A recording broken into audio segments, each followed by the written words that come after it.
पहले तुसीं आ वीडियो देखो। तुम जी तुसें एक नवा वाकया दसने जी। ये वाकया हो गया वै ते वाकया ये है कि यह दरबार है, ठीक है, पिरसावे वाली। ये पिरसावे वाली दरबार है ते यह खुदाई हुई कबरां इत्थों। ए चेक करो, ये चेक करो, इत्थों खुदाई हुई है। फिर अंदर चलने हैं जी, अंदर तुसें की व्यू कराने हैं। इधरों मेरे ए चेक करो जी, ये दरबार है, ठीक है, दरबार ना व्यू चेक करो एक बार। फिर उस तो बाद ए चेक करो जी, कबरां ने तला खुदाई हुई।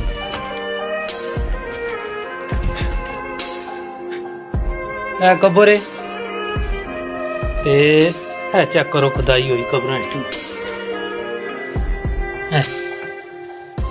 ये खुदाई हुई है। ये पिरसावे वाली दरबार है ना, लगनी है दरकाली, दाखली दरकाली है। ये पिरसावे वाली है ते तो कोई इधर बाहरों खुदाई हुई ना। ये चेक करो ना,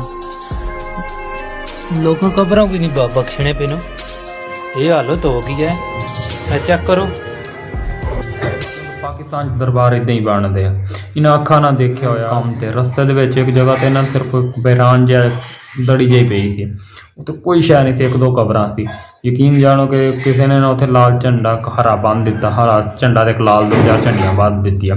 उत्थे हुण देगां लगदियां, मनतां लगदियां ने। इस तरह ही ये दरबार बारे जिहड़े इहदे अकीदत रखण वाले जिहड़े इत्थे मजाक बैठे सी, जिन्हां ने इहनूं चलाया होया सी, उन्हां कोलों पहले इन्हां दी कहानियां तुसीं सुणिया होना, किन्ना इन्हां दी तारीफ होनी है। और इंड का की निकलिया कि किसी ने जिथे कुछ दफनाया माल गुदाम वो अपना आया कढ़ के लै गया। ये हुण इत्थे खत्म नहीं हो गया, ये हुण नवीं जगह ते होर दरबार इदां ही बनदे आ। इन्हां अखां नाल देखिया होया, असीं जांदे हुंदे सी काम ते, रस्ते दे विच एक जगह ते ना सिर्फ बैरान जिहा दड़ी जी पई सी, उत्ते कोई शै नहीं थी, एक दो कबरां सी। यकीन जानो कि किसी ने ना उत्थे लाल झंडा हरा बन दिता, हरा झंडा ते लाल दो चार झंडियां बन दित्तियां। उत्थे हुण देगां लगदियां, मनतां लगदियां ने। इस तरह ही ये दरबार होना कि